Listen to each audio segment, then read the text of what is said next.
ஸ்தோத்திரம். தேவனுக்கு மகிமையாக தேவனுடைய பிள்ளைகளே, தேவனுடைய வார்த்தையிலிருந்து ஒவ்வொரு நாளும் ஒவ்வொரு காரியங்களை கற்றுக்கொள்ள தேவன் நம்ம கிருபை தந்திருக்கார். வேதத்தை நம்ம ஒவ்வொரு நாளும் வாசிக்கும் போது தேவன் நம்மளோடு கூட பேசுவார்.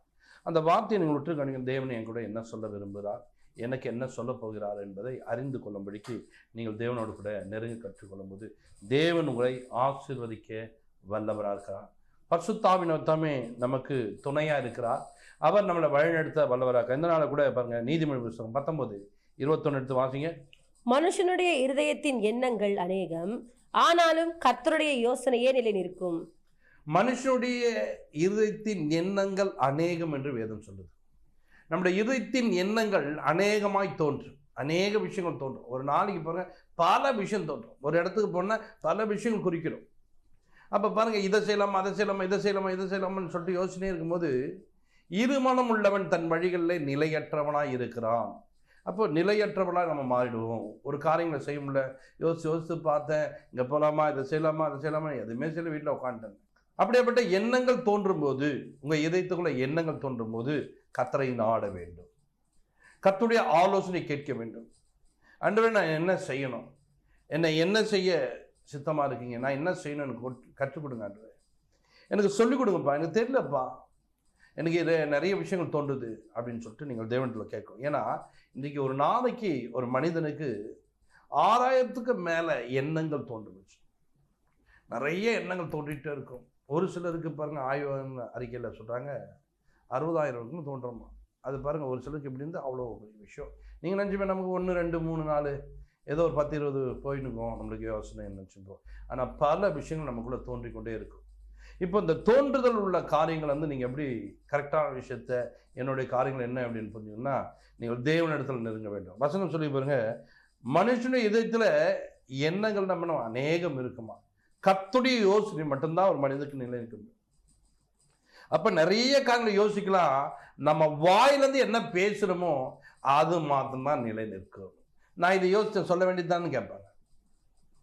நீ சொல்ல வேண்டியது தானே அப்படிவாங்க. ஏன்னா அந்த சொல்லுக்கு தான் மதிப்பு அதிகம். அப்போ கர்த்தர் என்ன செய்வார்னா, வாயில் அதை பேசும்படிக்கு நமக்கு உதவி செய்வார். நாம் பேசின வார்த்தைகள் பாருங்க, யோசித்தெல்லாம் மறந்து போயிடுவோம், ஆனால் பேசினது மறக்கவே முடியாது, ஞாபகத்துக்கு வந்து கொண்டு இருக்கும். அதனால தேவ பிள்ளைகளாக இருக்க நீங்கள் என்ன பண்ணணும், நல் விஷயங்களை பேச வேண்டும் என்று சொன்னால் நீங்கள் தேவனோடு கூட ஐக்கியப்பட வேண்டும், தேவனுடைய உறவில் இருக்க வேண்டும். நிறைய எனக்கு தோணுதுன்னு இருக்கக்கூடாது. தேவன் எதை சொல்லியிருக்கிறார், எதை செய்ய சொல்லியிருக்கிறார், நான் எதை செய்து கொண்டிருக்கேன், என் வாழ்க்கைத்தரம் எப்படி போயிட்டு இருக்கு, அதை நீங்கள் யோசிக்க வேண்டும். அப்படிப்பட்ட எண்ணங்களை நீங்கள் என்ன பண்ண வேண்டும், தேவையில்லாத எண்ணங்களை அகற்றிவிட்டு தேவையானதை பேச வேண்டும். தேவையானதை, ஒரு இடத்துக்கு போகிறோம், ஒரு சிலரை பிடித்திருக்கும், எனக்கு பிடிச்சிருக்குன்னு சொல்லிட்டு நீங்கள் அந்த எண்ணத்துக்கு பிரகாரம் நீங்கள் சொல்லிட்டீங்கன்னா அங்கே நீங்கள் அவமானப்படுவீங்க, நீங்கள் அசிங்கப்படுவீங்க. ஒரு சிலர் பாருங்க, ஒரு சில நேரத்தில் ஒரு காரியங்கள் தோன்றாங்க, அவங்க பேசுறதை பார்த்தா பட்டுன்னு அடிச்சிடும் போல இருக்கும், இல்லை திட்டினும் போல இருக்கும். நீங்கள் அதை உடனே செஞ்சு பாருங்கள், என்ன வந்துடுறீங்களா. அங்கெல்லாம் நீங்கள் எண்ணங்களை கரெக்டாக யூஸ் பண்ணுவீங்க. இந்த எண்ணத்தை நம்ம என்ன பண்ணக்கூடாது, செய்யக்கூடாதுன்ட்டு. ஆனால் தேவனுக்கு பிரியமான எண்ணங்களை நாம் கொண்டு வருதில்லை. கொண்டு வராமல் என்ன பண்ணுறதுன்னா, நிறைய நேரத்தில் தோணுச்சு, நான் செஞ்சுட்டேன், என்னன்னு தெரியல, நான் அப்படி நடந்துங்கினேன், என்னன்னு தெரியல, இப்படி செஞ்சுட்டேன், அப்படி சொல்லாதீங்க. தேவ பிள்ளைகளே, நீங்கள் தேவனுக்கு உகந்தவர்களாய் மாற வேண்டும். நீதிமொழிகள் 15:22 அப்ப சொல்ற பாருங்க, ஆலோசனை இல்லாமல் எண்ணங்கள் சித்தியாமற் போம், ஆலோசனைக்காரர் அநேகர் இருந்தால் அவைகள் உறுதிப்படும். ஆலோசனை இல்லாத இடத்துல ஜனங்க எண்ணங்கள் சித்தியாமற் போம். என்ன சொல்ற, எண்ணங்கள் சித்தியாம போதாம். இப்போ எண்ணங்கள் சித்தியாமல் போவதற்கு என்ன காரணம், நான் இவ்வளோ காரியங்களை செஞ்சு எனக்கு எண்ணங்கள் சித்தியாமல் போகிறதுக்குன்னா, அது வாய்க்காமல் போகிறதுக்குன்னா, அது அப்படி நடக்காமல் போகிறதுக்குன்னா, முதல் உங்கள் குடும்பங்களிலே கணவன் மனைவி இருக்கீங்கன்னா, ஒரு காரியங்களை செய்யும் போது இதை செய்யலாமாமா, இல்லை அவங்ககிட்ட சொன்னால் எது சொன்னாலும் உருப்பிட மாட்டுதுங்க, அவர்கிட்ட சொன்னால் உருப்பிடாதுங்க, இப்படி எண்ணங்களை நீங்கள் என்ன பண்ணுங்க, தேவையில்லாத யோசிச்சு அவர் கூட சேர்ந்தா, கர்த்தருக்கு தெரியும் நீங்கள் அவர் கூட இருந்தால் நல்லா இருப்பீங்கன்ட்டு, கர்த்தருக்கு தெரியும் இந்த மனைவியோட இருந்தால் நல்லா இருக்கும், கர்த்தருக்கு தெரியும் உங்கள் பிள்ளைகளோடு இருந்தால் நல்லா இருப்பீங்கன்ட்டு. ஆனால் சுயமாக ஒரு சிலர் முடிவெடுப்பார், தன் சுயத்தில் ஓடுவார்கள், எதுவும் சொல்ல மாட்டாங்க, அவங்க இஷ்டம் போல நடப்பாங்க. அப்படி நடக்கக்கூடாது.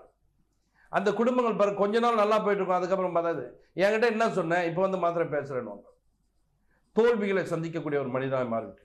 அப்போ தேவ பிள்ளைகள் என்ன பண்ண வேண்டும், உங்கள் எண்ணங்களில் சரியாய் நடப்பதற்கு தேவனோடு கூட நெருங்க வேண்டும். சித்தியாமல் போகாதபடிக்கு நம்ம என்ன பண்ணுமா, அங்கே எண்ணங்களை என்ன பண்ண வேண்டும், என்ன பண்ண போறோம் என்பதை யோசிக்க வேண்டும். எனக்கு இப்படி தோணுது, இதை செய்யலாமா, இதை செய்யக்கூடாதா, எங்க இது தோணுதுங்க, இதை செய்யலாமாங்க, இப்படிப்பட்ட காரியங்கள் எனக்கு தோன்றுதுங்க அப்படின்னு சொல்லிட்டு நீங்கள் சொல்லும்போது அது என்ன பண்ணுவாங்கன்னா அதுக்கான ஆலோசனை கொடுப்பாங்க. ஒரு தவறான எண்ணங்களை யோசிக்க வச்சிருவாங்க பிசாசு. ஐயோ சொன்னா எங்க வீட்டுக்காரர் திட்டுவாரு, சொன்னா என் மனைவி திட்டுவாங்களே, சொன்னா எங்க அப்பா அம்மா திட்டுவாங்க, இப்படி நீங்கள் யோசிச்சுட்டு சொல்லாமல் விடுவதனால நீங்கள் ஒரு நாள் அவமானப்படுவர்களாய் மாறுவீங்க. ஒரு காரியம் தோன்றும் போது இப்படி ஒரு எண்ணங்கள் தோன்றுதுங்க, இந்த மாதிரி ஒரு எண்ணத்துக்குள்ள போறோம். என்ன காரியம் என்பதை அது எப்படி இருந்து வெளியே வரணும்னு சொல்லிட்டு உங்களுடைய கூட இருக்கிற கணவனுக்கு தெரியும்.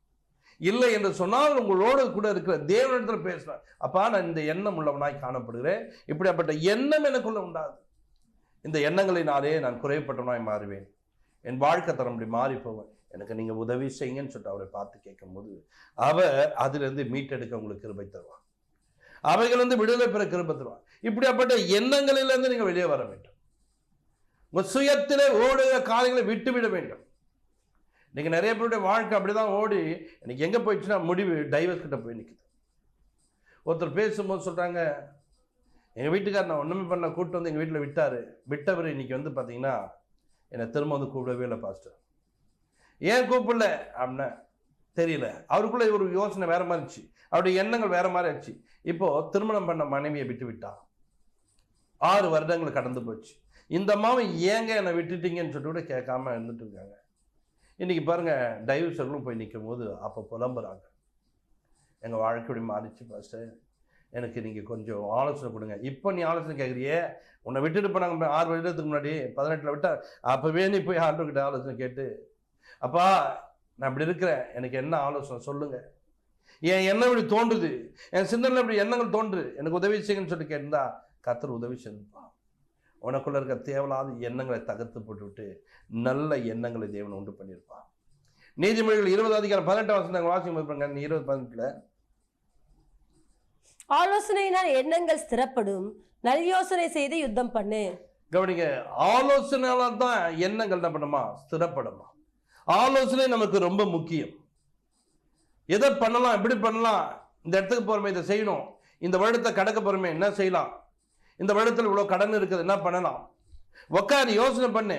நீ ஏன் பாரத தூக்கி போட்டு வச்சுன்னு இருப்ப, உன் பிள்ளை சம்பாதிச்சு நம்ம பணத்தை வீண் விரயமாக்கினுப்பா, உன் மனைவி வீண் விரயமாக்குவாங்க. நீ சொல்லுவ நான் எவ்வளோ சம்பாதிச்சு போட்டாலும் இந்த வீடு இப்படி இருக்குதுங்க. எங்கள் வசனங்க சொல்லுங்க, ஆலோசனை பண்ணு. நீ ஆலோசனை பண்ணாதான் உன் எண்ணங்கள்ல நீ கொண்டு வர பத்தியா இந்த வருடத்தை இப்படி முடிக்கணும், இந்த காரியங்களை செய்யணும்னு சொல்லிட்டு அதை செய்து முடிக்க தேவன் கிருபை தருவார். அதை செய்யணுமா, என்ன பண்ணணும், ஆலோசனை பண்ணு. ஆலோசனை பண்ணாதான் ஒரு குடும்பத்தில் ஒரு காரியங்களை ஜெயிக்க முடியும். நிறைய பாரங்களோடு இருக்கம்பா, என் குடும்பத்தில் பயங்கரமான பாரம், சொல்லனா துயரம். ஏங்க உள்ள வச்சுனுங்க, உனக்கு ஒரு மனைவி இல்லையா, உனக்கு பிள்ளைங்க இல்லையா, உனக்கு ஒரு குடும்பம் இல்லையா, இல்லை உனக்கு ஒரு தேவன் இல்லையா, சொல்லு, போ முழங்கால் படிடு, அப்பா நான் இப்படிப்பட்ட எண்ணங்களோடு இருக்கிறேன், இந்த சிந்தனைலாம் காணப்படுது, இந்த வருடத்தை நான் இப்படி முடிக்க மாட்டேன், உனக்குள்ளேயே பேசி நீயே செத்து போகிற ஒரு காரியம். கடந்த நாட்டில் ஒரு தம்பி அப்படி தான் இறந்துட்டான். அவனுக்குள்ள தேவையில்லாத எண்ணங்கள், அந்த எண்ணங்களுக்கு பாருங்க பதில் கிடைக்காம போய் மரித்து போய் விட்டான். அப்போ தான் சொன்னேன் நான், அவ்வளோ பேர்கிட்ட நீ அந்த பொண்ணுக்கிட்ட இந்த பொண்ணுக்கிட்டலாம் பேசினவன் என்கிட்ட ஒரு வார்த்தை கேட்டிருந்தானா எப்படி வாழணும்னு கற்றுக் கொடுத்துருப்பேனே. அப்போ அந்த பிள்ளைகிட்ட சொல்கிறேன், ஏம்மா எனக்கு நாச்சும் ஒரு ஃபோன் பண்ணிக்க வேண்டியதுமா, அவனை நான் காப்பாற்றிருப்பேனம்மான்னு. ஏன் தெரியுமா, அவன் எண்ணத்தையே திருப்பி வைப்பம்மா, அவன் கொண்டு வர எண்ணம் இருக்க பாரு, அந்த எண்ணத்தை கொஞ்ச நேரத்தை திருப்பி அவனை வாழ வைத்திருப்பேம்மா. அப்படி ஒரு தம்பி வந்தான், மரித்து போகணுன்ற ஒரு எண்ணத்தோடு வந்தான். அவன் கூட கொஞ்ச நேரம் பேசி நான் பண்ணேன், வாழ வைத்தேன், இனி நல்லா வாழ்ந்து கொண்டு இருக்கான். ஆனால் சர்ச்சைக்கு மட்டும்தான் மறுத்துல. அப்போ தான் நினச்சிப்பேன், மரித்து போனா நம்ம வாழ வச்சா சர்ச்சைக்கு மட்டும் நம்ம கடவுளை தேட மாட்டோம். கவனிங்க, தேவன் நமக்கு நல்ல எண்ணங்களை கொடுக்குறான். உன் குடும்பத்தாரோடு நீங்கள் பழகுங்கள், நல்ல யோசனை பண்ணுங்கள், நல்லா என்ன பண்ணுங்க, ஒரு ஆலோசனை பண்ணுங்க, உட்காருங்க, தேவையில்லாத்தாலும் யோசி, தேவையில்லாத்தான் செஞ்சு உன் வாழ்க்கை அழிச்சிக்காத. கர்த்தர் அதை பார்க்குறார். நியாயாதிபதி புத்தகத்தை எடுத்தீங்கன்னா 19ஆம் அதிகாரத்துல 30ஆம் வசனத்தை நீங்க வாசிக்கும் பாருங்க. அப்பொழுது அதை கண்டவர்கள் எல்லாரும், இஸ்ரவேல் புத்திரர் எகிப்திலிருந்து புறப்பட்ட நாள் முதற்கொண்டு இந்நாள் வரைக்கும் இதை போலத்த காரியம் செய்யப்படவும் இல்லை, காணப்படவும் இல்லை. இந்த காரியத்தை யோசித்து ஆலோசனை பண்ணி செய்ய வேண்டியது இன்னதென்று சொல்லுங்கள் என்றார்கள். கவனிங்க, இப்ப இதை பார்த்தவங்க எல்லாரும் சொன்னாங்க, இந்த மாதிரி ஒரு காரியம் நடந்ததே கிடையாதுங்களே. எகிப்துல இருந்து புறப்பட்ட நாள்ல இருந்து இன்னைக்கு வரைக்கும் பார்க்கிறோம், இப்படி ஒரு காரியம் நடந்ததே கிடையாது. அப்ப என்னன்னா, எல்லாரும் வாங்க ஃபர்ஸ்ட் யோசனை பண்ணுங்க, நல்லா யோசனை பண்ணுங்க, ஃபர்ஸ்ட் யோசனை பண்ணுங்க. யோசனை பண்ண வேண்டியதா இருக்குது. நீ யோசனை பண்ணு, ஆலோசனை பண்ணு. நீ பண்ணாதான் நம்ம கரெக்டா எடுக்க முடியும் ஸ்டெப். இன்னைக்கு நிறைய காரியங்கள் உங்கள் வாழ்க்கையில தோல்விகள் வருதா? உங்களை பார்த்து ஒரு கூட்டம் பயந்தவர்கள் இப்போ எதிர்த்து நிற்கிறாங்களா? என்ன நடந்திருக்கலாம்? என்ன நடக்குது? என்ன காரியங்களை தேவன் சொல்லி இருக்கிறார்? தேவன் காரியம் என்ன காரியங்களை செய்யணும்னு சொல்லிட்டு தேவனுடைய விருப்பம் என்பதை யோசித்து பார்க்க வேண்டும். தேவனுடைய திட்டங்களை புரிந்து கொள்ள வேண்டும்.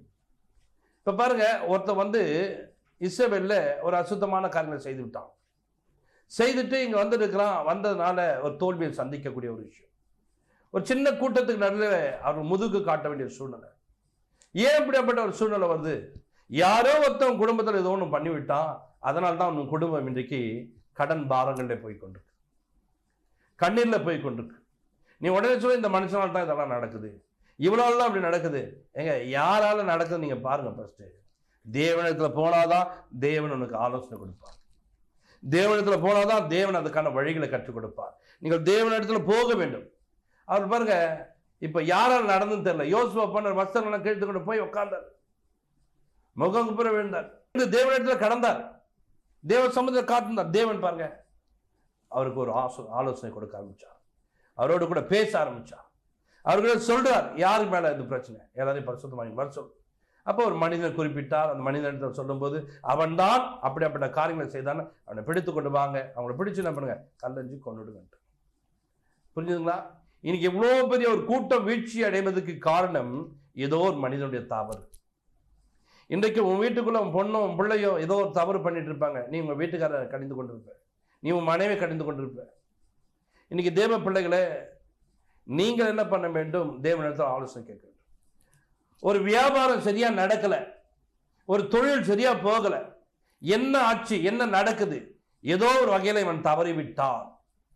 அந்த தவறு நிறைய தெரியாது. தேவனிடத்தில் போக வேண்டும், உட்கார வேண்டும், ஆலோசனை கேட்க வேண்டும், ஆலோசனை கேட்க வேண்டும். அங்க அழகா போடப்பட்டிருப்பாங்க, யோசித்து ஆலோசனை பண்ண வேண்டியதா இருக்குது. யோசித்து ஆலோசனை பண்ண, யோசி ஃபர்ஸ்ட், ஆலோசனை பண்ணு.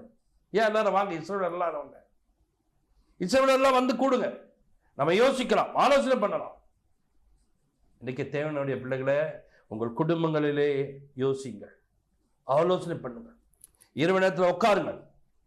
நாம் டெய்லி கடவுளோட தேடுறோம்பா, டெய்லி ஜெபம் பண்றோம்பா, நம்ம ஜெபத்துக்கெல்லாம் கரெக்டா ஓடிடும்பா. ஆனாலும் நம்ம குடும்பத்தில் ஒரு பிரச்சனை வந்தப்பா, விருத்தி அடைய மாட்டேந்து, திருமண காரியங்கள் கைகூடி வர மாட்டேந்து, பண கஷ்டம் தீர மாட்டேந்து, வியாதிப்பட்டவனாய் காணப்படுறோம். என்ன உனக்கு எதனா புரியுதாப்பா, உனக்கு எதனா புரியுதாப்பா, உனக்கு எதனா புரியுதாப்பான்னு சொல்லிட்டு 4 பேருக்கு 4 பேரை கேட்டு, இப்போ வாங்கப்பா நம்ம உட்காந்து ஜெபம் பண்ணா கர்த்தரதுக்கான வெளிப்பாடு கொடுப்பான்னு சொல்லிட்டு நீங்கள் உட்காருவீர்கள் சொன்னா, தேவன் வேதத்தின் மூலியமா அவனுக்கு ஆலோசனை கொடுப்பார், வேதத்து மூலியமா அவன்கிட்ட கற்றுக் கொடுப்பார், வேதத்தில் அவன்கிட்ட புரிய வைப்பார்.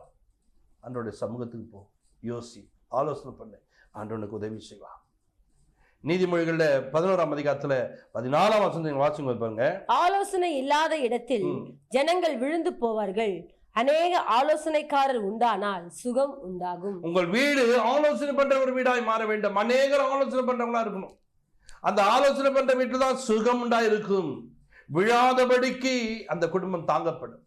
தேவையில்லாத எண்ணங்களை யோசித்துக் கொண்டு தேவையில்லாத காரியங்களை சொல்லவும் முடியல, செய்யவும் முடியலன்னு சொல்லிட்டு உட்காந்துக்காத. உனக்குள்ள இருக்கிற எண்ணங்களை, தேவையில்லாத எண்ணங்கள் வருதா, நீ தெய்வ சமூகத்துக்கு போய் உட்காரு. அப்பா, நாங்கள் இப்படி குறைப்பட்டதுக்கு, நாங்கள் இப்படி குற்றமாய் நடப்பதுக்கு, எங்கள் வாழ்க்கை செல்லாமல் போயிடுது, மற்ற முன்னாடி ஏலமாக நடப்பதுக்கு காரணம் என்னன்னு தெரியல ஆண்டவரே, நாங்கள் சமூகத்துக்கு வருவேன்ப்பா சொல்லிட்டு வேதத்தை படிங்க, ஆண்டவங்களோடு கூட பேசுவாங்க. அப்போது உங்கள் பிள்ளைகளை என்ன பண்ணுங்க, கூடி சேர்ந்து ஆலோசனை பண்ணுங்க. அந்த ஆலோசனை பண்ணுற தான் உங்கள் வாழ்க்கையில் சுகம் உண்டாகும், அற்புதம் நடக்கும், விடுதலை உண்டாகும். தேவனிடத்தில் நோக்கி பாருங்க, ஜெபிக்கலாம். பரலோக பிதாவே, உமக்கு நாங்கள் நன்றி செலுத்துறோம். இப்போது எங்களை தாழ்த்தி அர்ப்பணிக்கிறோம். பரிசுத்த ஆவியானவரே, இந்த நாளில் கூட நம்முடைய சமூகத்தில் நாங்கள் காத்திருக்க எங்களோட கூட நீர் இடைப்பட்டு நன்றி ஆண்டவரே.